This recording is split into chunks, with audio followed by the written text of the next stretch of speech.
दहेज प्रथा पर एक आधारित अद्भुत कहानी, घर का न घाट का। आप लोगों के लिए एक ऐसे ही प्रेरणादायक कहानी लेकर आया हूँ, उन लड़कियों के लिए जिनकी शादी में पहले तो काफ़ी मोटी रकम दहेज के तौर पर दी जाती है, फिर भी शादी के मंडप पर अतिरिक्त मांग भी की जाती है। ऐसे स्थिति में हर लड़की को फर्ज यही करता है कि ऐसे इंसान से शादी नहीं करना चाहिए। श्रुति एक संस्कारी लड़की थी जो कि सरकारी नौकरी करती थी और अपने पिता के 3 पुत्री के बीच की पुत्री थी। किसी कारणवश उसकी एक बार सगाई टूट चुकी थी और अब उसकी शादी सुमित नाम के लड़के से साथ तय हुई चुकी थी।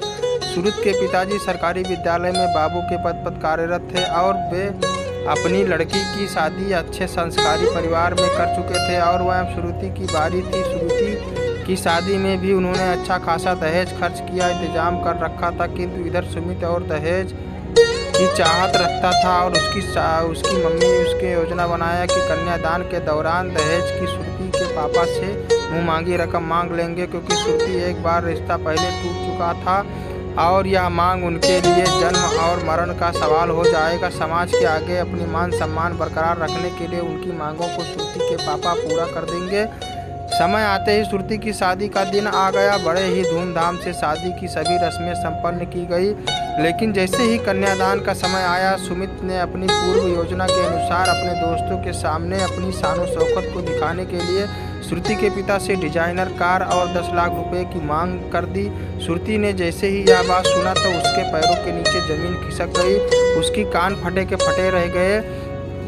एक तरफ पिताजी की इज्जत, दूसरी तरफ इतनी सारी दहेज की मांग, क्या करे। उसके सामने जीवन मृत्यु का प्रश्न खड़ा हुआ था और उधर सुमित एक तरफ खड़ा होकर कुटिल मुस्कान देते हुए अपने दोस्तों के बीच हंसी ठिठोली कर रहा था, क्योंकि उसे पूरा विश्वास था कि श्रुति के पापा उसकी मांग पूरा करेंगे। उसके अलावा उनके पास और कोई चारा नहीं था। तभी श्रुति दुल्हन के कपड़ों में आगे बढ़कर आत्मविश्वास से बोली, उसकी ओर चलकर आई और बड़े ही जोर के शब्दों में बारातियों से बोली, बारात वापस चली जाए। मुझे ऐसे लड़के से शादी नहीं करना जो दहेज का भूखा, लोभी और लालची हो, चाहे मुझे आजीवन कुंवारी ही क्यों न रहना पड़े। श्रुति के इस तरह से कहे हुए बात को सुनकर उसके पिताजी चक्कर खाकर गिरने ही वाले थे कि उनको कमल ने संभाल लिया। कमल उनकी बड़ी बेटी का देवर था और अच्छे अहदे पर नौकरी कर रहा था। श्रुति के पिताजी को इस बात की चिंता थी कि एक बार बारात लौट जाने पर दोबारा इस लड़की की शादी कौन करेगा, कौन ऐसा करेगा। ऐसी लड़की से शादी जिसकी एक बार बारात लौट चुकी हो, पुनः कोशिश किया जाए और दहेज की मांग को थोड़ा कम करवाया जाए। लेकिन ना तो सुमित उनकी बात को माना और ना ही उनके परिवार वालों ने। कमल की श्रुति का हाथ पकड़ते हुए बोला कि यहाँ मंडप सजा रहेगा और यहाँ फेरे भी होंगे। श्रुति ने विवाह मैं करूँगा।